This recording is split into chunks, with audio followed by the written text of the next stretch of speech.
Israel और Hamas से शुरू हुई जंग बढ़ते बढ़ते इजराइल और लेबनान तक पहुंच गई।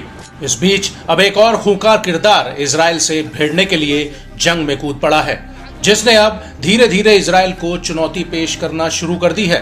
अब तक इजराइल को अप्रत्यक्ष तरीके से डराने वाला समूह अब खुलेआम धमकी देने और इजराइल में घुसकर हमला करने लगा है। इस संगठन का नाम है ईरान समर्थित यमन के हूती विद्रोही, जिन्होंने इजराइल की मुश्किलें बढ़ा दी हैं। अब तक समंदर से गुजरने वाले जहाजों पर ही हमला कर मुसीबतें बढ़ाने वाले हूती विद्रोही ने अब सीधे सीधे इजराइल पर हमले करने शुरू कर दिए हैं। इजरायली राजधानी तेल अवीव पर हूती के हमले करने के बाद इजराइल ने एयर स्ट्राइक कर यमन के होदेदा में पावर स्टेशन और ऑयल रिफाइनरी को आग के हवाले कर दिया, जिसमें 3 लोगों की मौत और 87 लोगों के घायल होने की खबर है। जिसके बाद हूती ने इजराइल को अंजाम भुगतने की धमकी दी थी और उसी क्रम में यमनी आर्म फोर्स ने 2 घातक ऑपरेशंस को अंजाम दिया है। हूतियों ने पहले इजरायली कब्जे वाले ईलत शहर को निशाना बनाकर हमला किया, तो वहीं दूसरा हमला लाल सागर में एक अमेरिकी जहाज को निशाना बनाया।